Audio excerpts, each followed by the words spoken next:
La boîte à merveilles de Ahmed Safrawi, chapitre 2. Le mardi, jour néfaste pour les élèves du MSID, me laisse dans la bouche un goût d'amertume. Tous les mardis sont pour moi couleur de cendre. Il faisait froid, ma nuit avait été peuplée de cauchemars. Des femmes échevelées menaçaient de me crever les yeux, m'envoyaient au visage les pires injures. Parfois, l'une d'elles me balançait à travers la fenêtre et je m'enfonçais lourdement dans le vide. Je criais. Une main combien douce se posa sur mon front. Le matin, je me rendis au MSID, selon mon habitude. L'oufki avait son regard de tous les mardis. Ses yeux n'étaient perméables à aucune pitié. Je décrochai ma planchette et je me mis à annoncer les 2 ou 3 versets qui étaient écrits. À 16 ans, j'avais déjà conscience de l'hostilité du monde et de ma fragilité. Je connaissais la peur, je connaissais la souffrance de la chair au contact de la baguette cognacée. Mon petit corps tremblait dans ses vêtements trop minces. J'appréhendais le soir consacré aux révisions. Je devais, selon la coutume, réciter les quelques chapitres du Coran que j'avais appris depuis mon entrée à l'école. À l'heure du déjeuner, le maître me fit signe de partir. J'accrochai ma planchette, j'enfilai mes babouches qui m'attendaient à la porte d'Imsid, et je traversai la rue. Ma mère me reçut assez froidement. Il souffrait d'une terrible migraine. Pour enrayer le mal, il avait les tons garnis de rondelles de papier copieusement enduites de colle de farine. Le déjeuner fut improvisé et le bouilloire sur son brasier entama timidement sa chanson. Lalla Aïcha, une ancienne voisine, vint nous rendre visite. Ma mère l'a reçue en se plaignant de ses maux tant physiques qu'aux moraux. Elle affectait une voix faible de convalescente, s'étendait sur les souffrances de telle partie de son corps, serrait violemment des 2 mains sa tête empaquetée dans un foulard. Lalla Aïcha lui prodigua toutes sortes de conseils, lui indiqua un fqih dans un quartier éloigné, dont les talismans faisaient miracle. Je me tenais timide et silencieux dans mon coin. La visiteuse remarqua la pâleur de mon visage. « Qu'a-t-il ton fils ?» demanda-t-elle, et ma mère de répondre. Les yeux du monde sont si mauvais. Le regard des envieux a éteint l'éclat de ce visage qui évoquait un bouquet de roses. Te souviens-tu de ses joues qui suaient le carmin et de ses yeux aux longs cils, noirs comme les ailes de corbeau? Dieu est mon mandataire, sa vengeance sera terrible. Je peux te donner un conseil, dit Lalla Aïcha. Montons tous les 3 cet après-midi à Sidi Ali Bouraleb. Cet enfant ne pourra pas supporter le MSID. Si tu lui faisais boire de l'eau de sanctuaire, il retrouverait sa gaieté et sa souffrance. Ma mère hésitait encore. Pour la convaincre, Lalla Aïcha parla longuement de ses douleurs de jointure, de ses jambes qui ne lui obéissaient plus, de ses mains lourdes comme du plomb, des difficultés qu'il éprouvait à se retourner dans son lit et des nuits blanches qu'il avait passées à gémir comme Job sur son grabat. Grâce à Sidi Ali Bouraleb, patron des médecins et des barbiers, ces douleurs ont disparu. Lalla Zoubida, c'est Dieu qui m'envoie pour te secourir, t'indiquer la voie de la guérison. Je vous aime, toi et ton fils. Je ne retrouverai jamais le goût ni de la nourriture, ni de la boisson, si je vous abandonne à vos souffrances. Ma mère promit de visiter Sidi Ali Bouraleb et de me mener cet après-midi même. Lalla Aïcha soupira de satisfaction. Les 2 femmes restèrent à bavarder encore longtemps.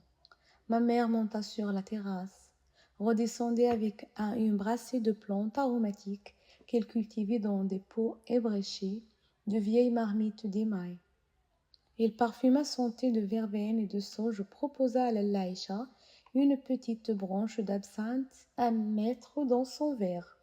Il refusa poliment, déclara que ce thé était déjà un véritable printemps. Je mis dans mon verre toutes sortes de plantes aromatiques. Je les laissais longtemps macérer. Mon thé devint amer, mais je savais que cette boisson soulageait mes fréquentes coliques. Ma mère se leva pour se préparer. Elle changea de chemise et de mansoria, chercha au fond du coffre une vieille ceinture brodée d'un fer passé, trouva un morceau de cotonnade blanche qui lui servait de voile, se drapa dignement dans son hayek franchement lavé. C'était en vérité un grand jour. Je droit à ma djellaba blanche et je dus quitter celle de tous les jours. Une djellaba grise, d'un gris indéfinissable, constellée de taches d'encre et de rangs de graisse. Lalla Aïcha éprouva toutes sortes de difficultés à s'arracher du matelas où il gisait.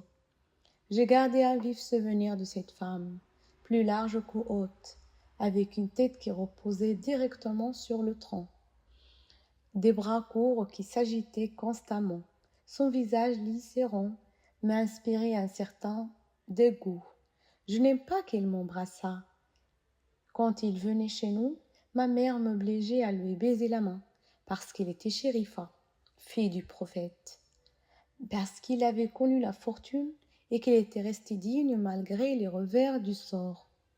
Une relation comme la Laïcha flattait l'orgueil de ma mère.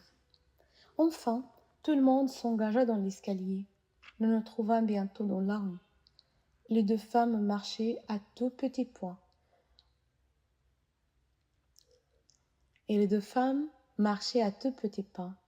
Se penchant parfois l'une sur l'autre pour se communiquer leurs impressions dans un chuchotement.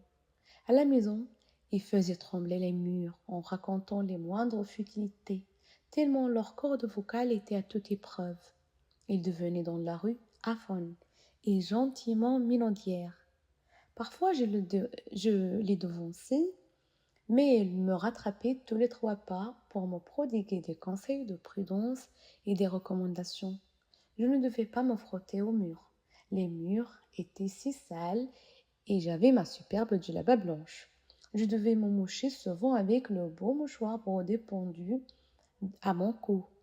Je devais de même m'écarter des ânes, ne jamais être derrière eux, car ils pouvaient ruer, et jamais devant, car ils prenaient un malin plaisir à mordre les petits enfants.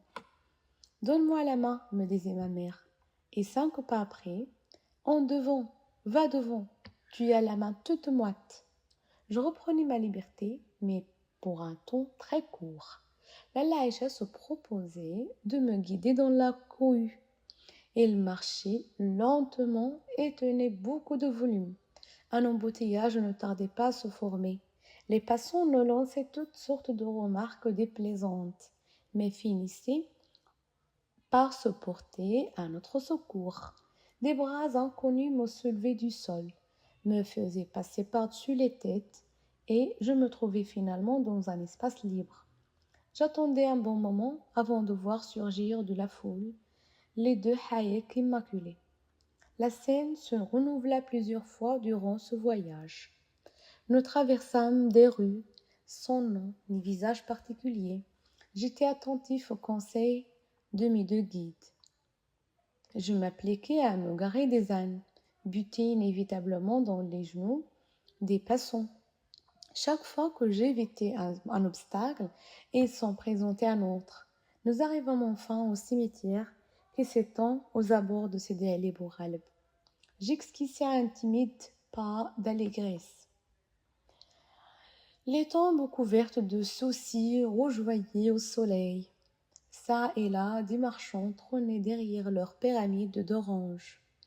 On entendait les coups de tambourin d'un chanteur populaire et la clochette du marchand d'eau.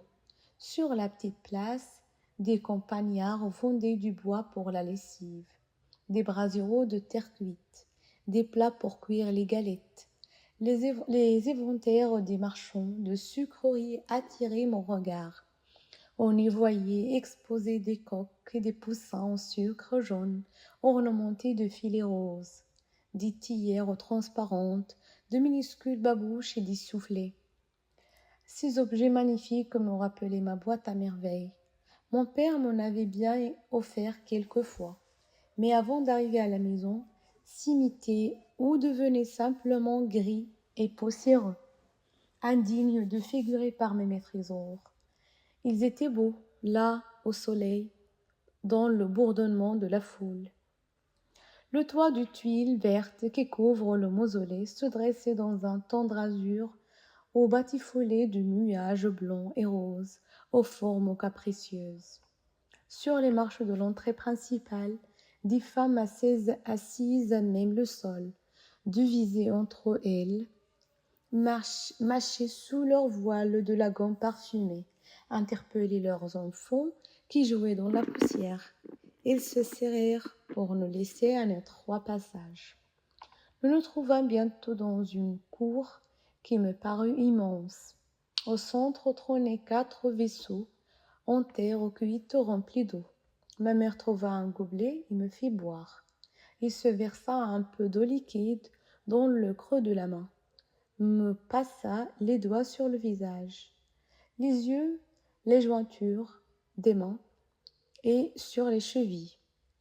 Tout en procédant à ce rituel, il marmonnait de vagues prières, des invocations, me recommandait de rester tranquille, rappelait à l'Aïcha tel ou tel péripétie dans notre promenade.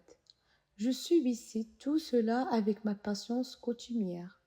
Je me tortillais le cou pour regarder une armée de chats qui se livrait à une folle sarabande à l'intérieur de ce temple étrange. Au-delà de cette cour s'ouvrait la zaouïa, de chaque côté d'une pièce carrée où se dressait le catafalque du saint. Deux portes conduisaient aux chambres des pèlerins. Des gens venus de loin pour se débarrasser de leurs maux vivaient là avec leurs enfants, attendant la guérison. En arrivant devant le catafalque, l'Aïcha et mère se mirent à appeler à grands cris le saint à leur secours, l'une ignorant les paroles de l'autre. Chacune lui exposait ses petites misères, frappait du plat de la main le bois du catafalque, gémissait, suppliait, vitupérait contre ses ennemis. Les voix montaient, les mains frappaient le bois du catafalque avec plus d'énergie et de passion. Un délire sacré s'était emparé des 2 femmes. Elles énuméraient leurs maux, exposaient leurs faiblesses, demandaient protection, réclamaient vengeance, avouaient impureté, proclamaient la miséricorde de Dieu et la puissance de Sidi Ali Bouraleb, en appelant à sa pitié, épuisés par leur faveur, épuisés par leur ferveur. Ils s'arrêtèrent enfin. La gardienne du mausolée vint les complimenter sur leur pitié et rejoindre ses prières aux leurs. Vos vœux seront exaucés et vos désirs comblés, dit-elle pour conclure. Dieu est généreux, il soulage les souffrances et panse toutes les blessures. Sa bonté s'étend à toutes les créatures. N'est-ce pas un signe de sa bonté de nous avoir envoyé des prophètes pour détourner de la voie du mal et nous indiquer le chemin du paradis? C'est un effet de sa générosité, nous avoir révélé par l'intermédiaire de notre Seigneur Mohammed. Le salut et la paix soient sur lui. Sa parole très vénérée qui nous enseigne les vertus capitales, la charité, l'amour des parents, le bienfait envers toutes les créatures. Ceux qui ont pratiqué ces vertus dans toute leur intégrité deviennent les amis de Dieu et intercèdent en notre faveur. Sidi Ali Bouraleb figure parmi les plus dignes. Ils aimaient tous les êtres et affectionnaient en particulier les chats. Nous en avons actuellement plus de 50. On nous les emmène malades, galeux et efflanqués. Peu de temps suffit pour qu'ils retrouvent la santé et la joie. Pour plaire aux saints, nous devons les nourrir et les soigner. Ma mère fouillait dans ses vêtements. Il ne tarda pas à sortir un mouchoir avec un gros nœud. Lentement, Il le dénouilla en cédant plusieurs fois de ses incisives. Lalla Aïcha lui chuchota à l'oreille une phrase mystérieuse. Ma mère hocha la tête et offrit à la Muqaddama 2 pièces d'1 franc accompagnées de cette explication. Voici pour moi et pour la chérifa qui m'accompagne. La gardienne ouvrit ses 2 mains, reçut le don et entama une longue oraison.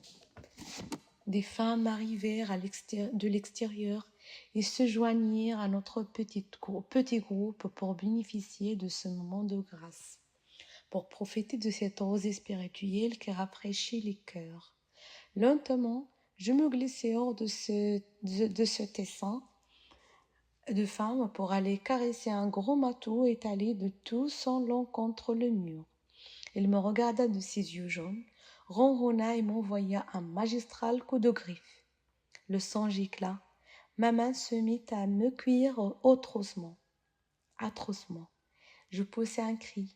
Ma mère se précipita, folle d'inquiétude, bousculant ses voisines, butant dans son haï qui traînait sur le sol. La blessure me faisait mal et je hurlais sans discontinuité. Les femmes me posaient des questions, s'apitoyaient, m'offraient une orange pour me consoler, m'appelaient leur petite rose, leur bouquet de jasmin, leur petit fromage blanc, loin de me calmer. Ce tourbillon de visage me donnait le vertige. Je sanglotais à fondre l'âme. Une main mouillée se posa sur ma figure. Un torchon sécha mes larmes et l'écoulement de mon nez. Le froid de cette main calma mes pleurs, mais je ne cessais pas de hoqueter le long du chemin de retour. Ma mère me coucha dès l'arrivée de la maison. Mon père se leva toujours le premier. Je voyais vaguement sa silhouette dans le demi-jour, danser lentement. Il s'enroulait autour des reins une corde de plusieurs coudées en poil de chèvre, qui lui servait de ceinture.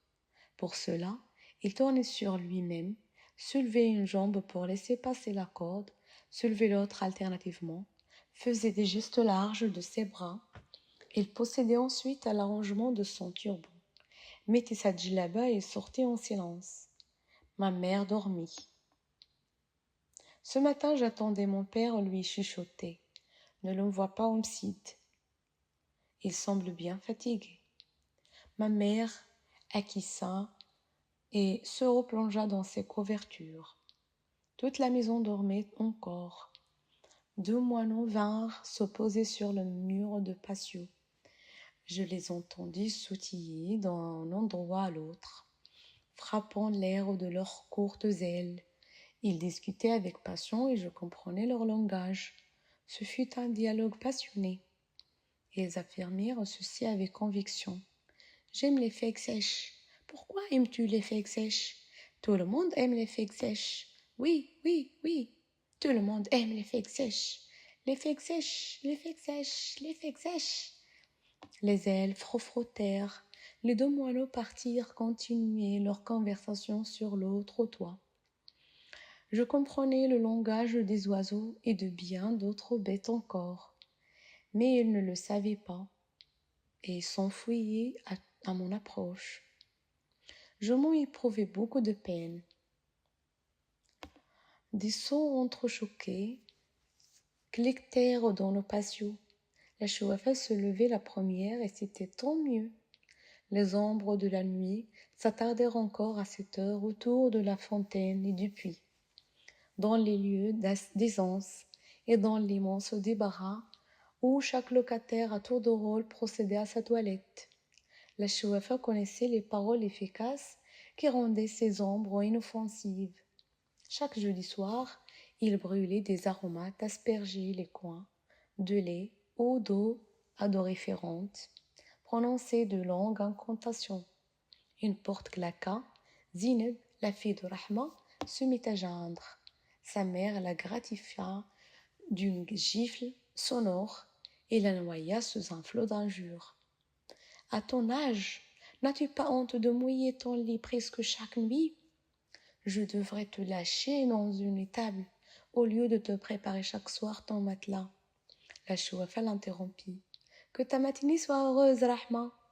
Que ta journée soit ensoleillée, Lalla. Comment te sens-tu ce matin?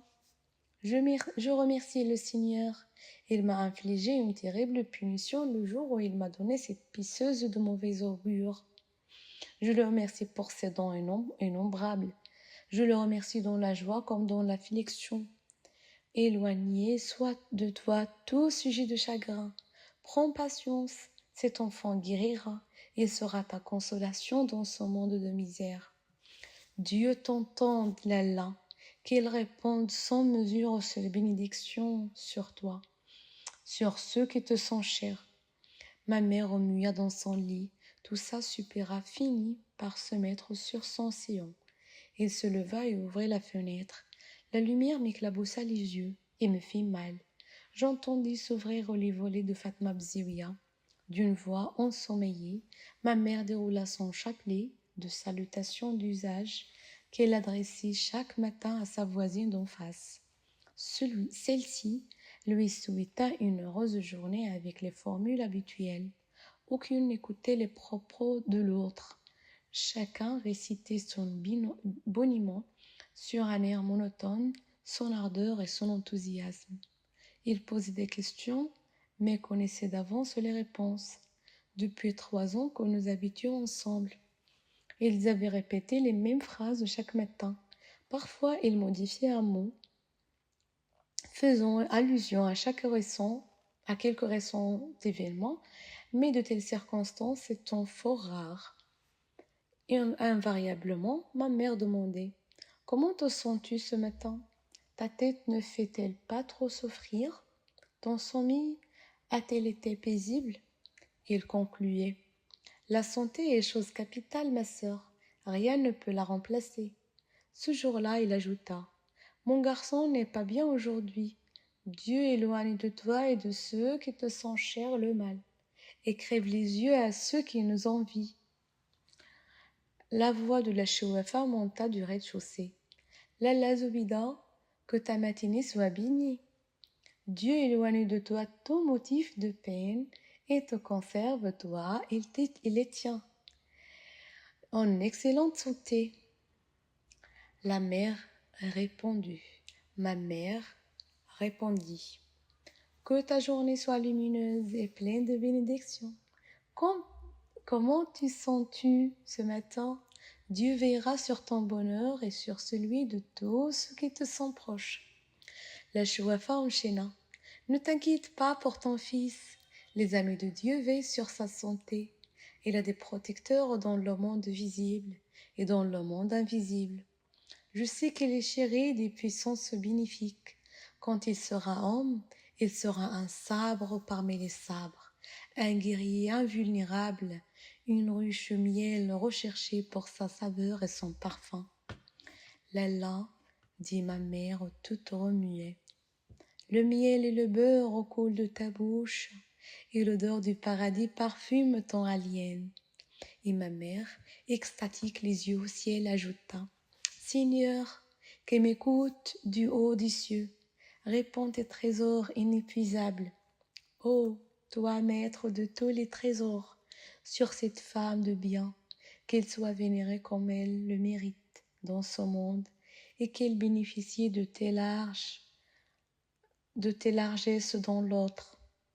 Que sa vie soit couronnée par l'accomplissement du pèlerinage aux lieux qui nous sont chers. Et nous, tes esclaves, auxquels tu as révélé la vérité par l'intermédiaire de ton prophète, le salut soit sur lui, sur ses compagnons et ses proches, le salut et la paix. Amin, ô Dieu de l'univers. » Amin, répondirent en écho toutes les femmes. Pendant ce cérémonial, je m'étais levée et mise en djellaba. Mes oreilles bourdonnaient un peu, mais je ne me sentais nullement plus fatiguée que d'habitude. Les perspectives de rester à la maison toute la journée, loin du quai, de sa baguette de cognacier, me rendaient tout heureux. Nous étions mercredi, le jour suivant était ordinairement jour de congé, et le vendredi, l'école n'ouvrait qu'après la prière de midi. J'avais devant moi 2 jours et demi et mis à vivre comme un prince. Ma mère m'aida à faire mes ablutions et s'affaira. Dans le réduit qui lui est servi de cuisine a activé son feu. Toute la maison retentissait du bruit du soufflet et faisait un éclatant soleil. Bientôt la table fut mise. Il y avait des œufs frits à l'huile d'olive et du pain frais. Nous nous mîmes à manger. Halal, le mari de Fatma Bziouia, jardinier de son état, fit entendre sa voix à l'entrée de la maison. « N'y a-t-il personne? Puis-je passer » Rahma répondit. « Il n'y a personne, passe !» Son pas retentit dans l'escalier. Nous finissions de manger quand sa femme entra dans notre chambre. Il tenait une assiette de faïence où reposaient 2 beignets sponge. J'en étais particulièrement friand. Ma mère se leva pour recevoir la visiteuse, le visage ennuyé, la bouche pincée. Il débita les formules qu'exige la politesse en de telles occasions. « Fatma, pourquoi t'es-tu dérangée ? Je ne peux accepter. Nous avons, louange à Dieu, amplement de quoi nous rassasier. 2 beignets, c'est beaucoup trop. Par Dieu, je ne puis accepter. » Notre voisine essayait de vaincre cette résistance. Elle prenait la main de ma mère et protestait avec chaleur. « Tu ne peux me faire un tel offrant. Donne à Sidi Mohammed, qu'Allah lui donne la santé. Tu ne peux pas refuser, si c'est peu de choses. » Enfin ma mère remercia. Dieu te comblera de ses bienfaits et te fera goûter des nourritures du paradis qu'il réserve à ses élus. Dieu ouvrira pour nous toutes les portes de ses trésors.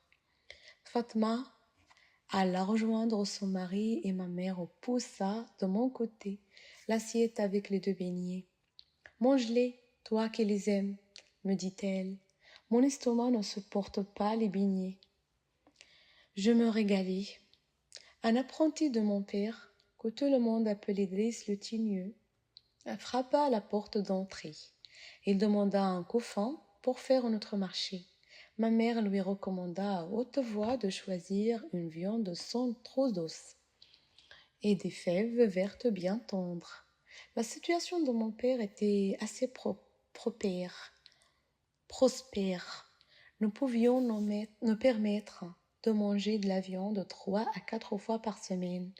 Papa, d'origine montagnarde, comme ma mère, après avoir quitté son village situé à une 50aine de kilomètres de la grande ville, avait au début éprouvé des difficultés à gagner sa vie et celle de sa jeune épouse.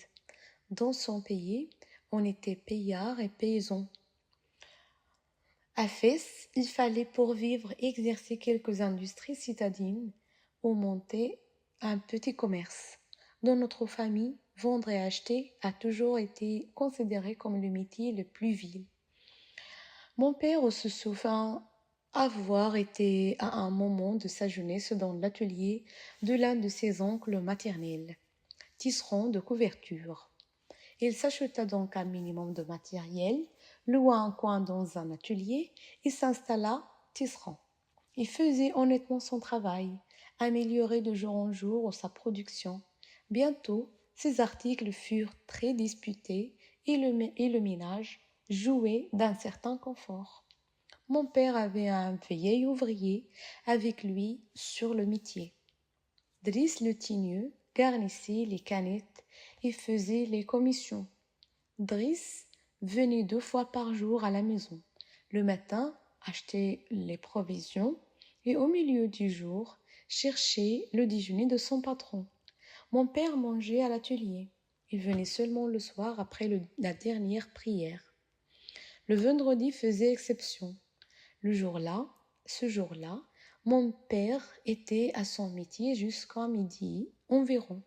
Il payait ses employés, allait à la mosquée pour la grande prière et nous déjeunions en famille. Driss revint chargé de son lourd panier. Ma mère en fut l'inventaire. Le Tigneux n'avait rien oublié.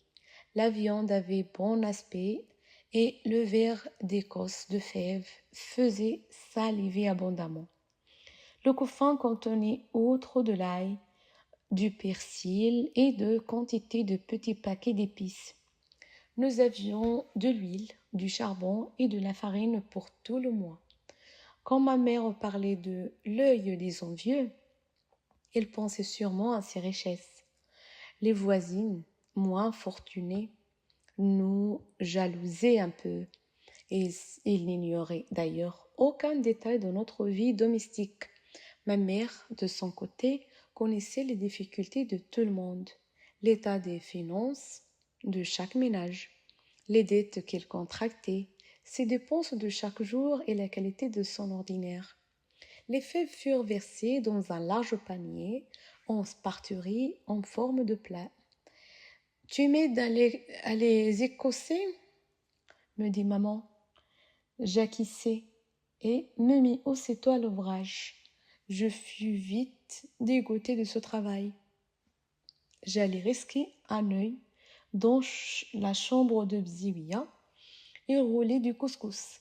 Dans un coin, s'amoncelaient divers légumes, navets, carottes, courges rouges et oignons. Notre voisine m'aimait beaucoup. Elle laissa un moment son couscous pour fouiller dans un panier et il me tendait avec un large sourire un radis d'un rouge de rubis long d'un empan. Je lui fus un sourire pour la remercier et plantai mes dents dans la chair rose de cette friandise. Le goût en était si fort que les larmes me sortirent des yeux. Je ne dis rien. Je partis en reculant, grimpai les marches qui conduisaient sur la terrasse et jetai par-dessus le mur qui nous séparait d'une autre maison. Le beau radis. Le soleil était clair et chaud. Un chat blanc et noir reposait sur le mur et suivait mes mouvements de ses yeux, à demi fermés. Je ne m'en approchai point. Le coup de griffe du matou pensionnaire de Sidi Ali Bouraleb m'avait appris à me méfier des chats qui ronronnent au soleil. Ma mère s'inquiétait déjà de mon absence. Il m'appelait à la cotonnade. Je m'engageai dans l'escalier pour redescendre. Quelqu'un montait pieds nus. Les pas mous et le frou-frou des vêtements se rapprochaient. Apparut Rahma. Ma mère ne lui parlait plus depuis leur dispute. Les deux femmes évitaient de se rencontrer. Moi, je ne savais pas s'il fallait lui sourire ou me sauver. Je me plaquai contre le mur et attendais que les événements décidassent pour moi. En arrivant à ma hauteur, Rahma s'arrêta, me caressa la joue et me glissa un objet dans la main, un objet lisse et froid, mais dont le toucher me plongea dans un bain de délices. « C'est pour toi, » me murmura notre voisine. Je ne répondis rien et courus rejoindre ma mère qui s'impatientait. L'objet était toujours dans le creux de ma main et dégageait une fraîcheur au dos de source. Installé dans un coin de la pièce, j'osai enfin le regarder. C'était un gros capuchon de verre à facettes taillées en diamant, un bijou fabuleux et barbare, et provenant, à n'en pas douter, de quelque palais souterrain où demeurent les puissances de l'invisible. Était-ce un message de ces lointains royaumes? Était-ce un talisman? Était-ce une pierre maudite qui m'était remise par notre ennemi pour attirer sur la colère des démons? Que m'emportait la colère de tous les démons de la terre? Je tenais dans mes mains un objet d'une richesse insoupçonnable. Il prendra place dans ma boîte à merveilles et je saurai découvrir toutes ses vertus. Ma mère me trouva dans mon coin. Elle me jeta un regard négligent et dit: « Encore un bout de verre? Fais attention à ne pas te blesser. »